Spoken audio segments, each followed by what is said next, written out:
What's up, everybody out there? YouTube.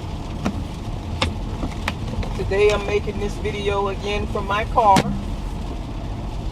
So last week I uploaded a video talking about an ex-boyfriend who asked me to co-sign on a loan for a car or for a truck. I wanted to continue talking about that. So what I wanted to focus on was some of the tactics that he used in order to try to get me to co-sign. So I don't want it to come across like I'm saying that the guy is a complete douchebag. He actually had a lot of qualities that I admired, such as that he is a hard worker, ambitious, driven, basically a hustler. He was very intelligent, not highly educated, but still well-read and well-spoken. So we had some really good conversations, and I learned a lot of stuff from him. And he was also really funny. Anyway, he was older than me, and like I mentioned in the last video, this guy was married for almost 20 years, and he got a divorce from his ex-wife because the wife decided she didn't want to be with him anymore. Or before the divorce process started, she did some things that messed up their credit, and they had a foreclosure on their credit report. So he wasn't creditworthy. He couldn't get a loan to buy a car, or a loan to buy a house, or probably not even a loan for a credit card. So he started hinting to me from the very first conversation that we had on the phone, even before the relationship officially started, that he's just started inquiring about my credit, wanted to know whether my credit was good or not. And that was a red flag for me. That's something really unusual for a person to ask you that you're not even really dating.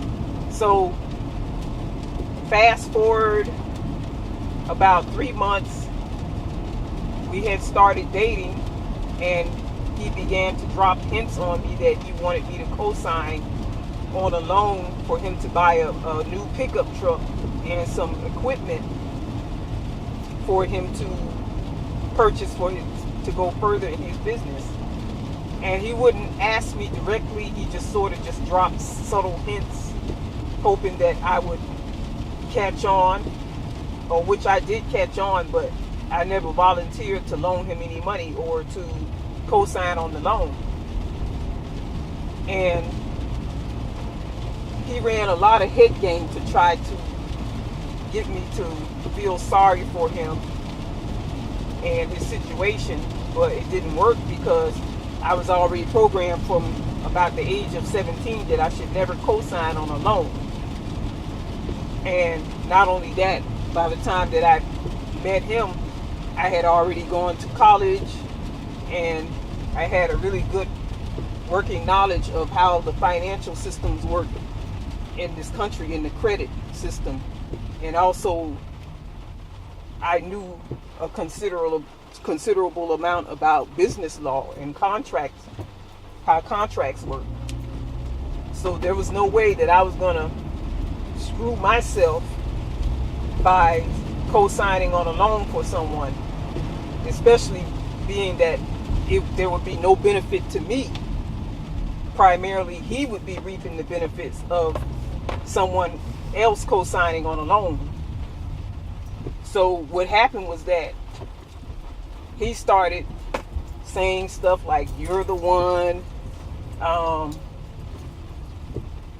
and saying that he would marry me. He started saying stuff like, "When are we going to go shopping for wedding rings? I'm going to make you my wife." Stuff like that. But to me, all of that was meaningless because he never officially proposed to me and asked me to marry him, and he never went out and bought an engagement ring. So basically he was just trying to entice me into believing that we would be together forever. And he was just playing on the fact that he knows that most women look for some stability. They want to be in a long-term committed relationship, and a lot of women want to be married. So he played on that. And also, another thing that he used to do was to try to guilt trip me.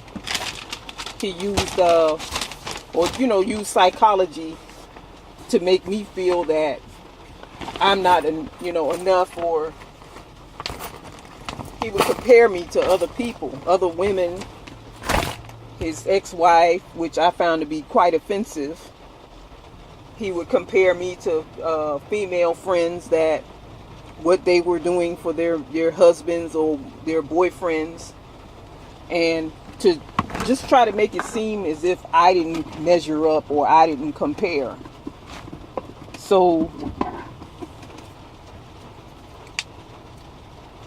it was just psychology, basically, to see if he could manipulate me into doing what he wanted me to do. And also, he tried to appeal to my material side by making empty promises, saying that we could travel out the world, travel.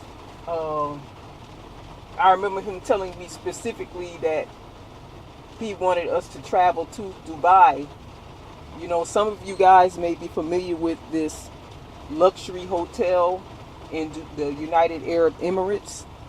I don't remember the name of it, but it's really expensive. It's like, last time I checked, it's like a little over $1,000 a night, and that's the least amount to book a room or a suite at that hotel.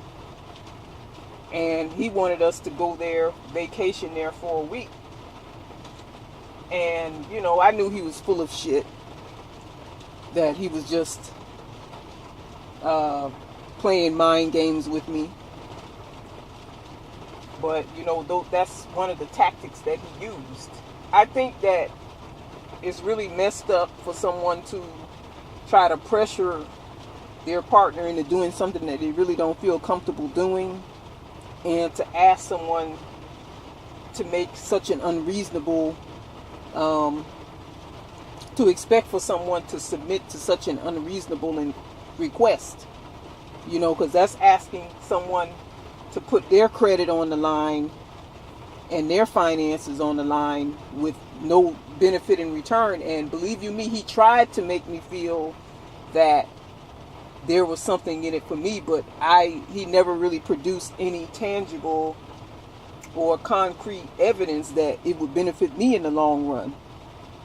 And I knew we weren't married, and I knew that the likelihood of him marrying me was probably low, because we're talking about a man that was married for almost 20 years.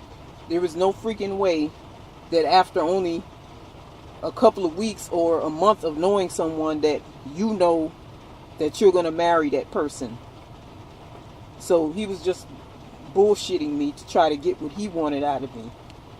No one should ever be using their intimate relationship with you as a way to pressure you into doing things that you really don't want to do. You should never allow yourself to be pressured into submitting to unreasonable requests just to prove that you're down with someone or that you're in love with that person. That's very unreasonable. And 9 times out of 10, that person probably wouldn't do the same thing that they're asking you to do if the shoe was on the other foot.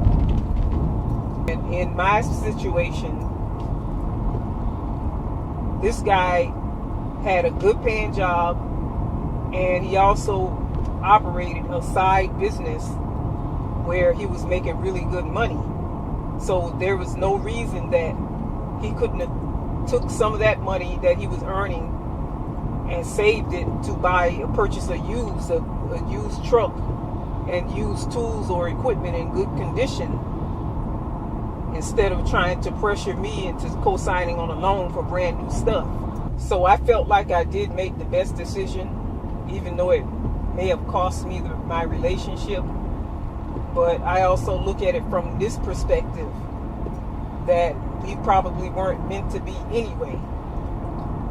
I have a really strong suspicion that he wasn't completely over his wife, because sometimes he would go into long conversations or rants about the way that she treated him. So I think that he had a lot of built up resentment towards her, but at the same time he still had feelings for her.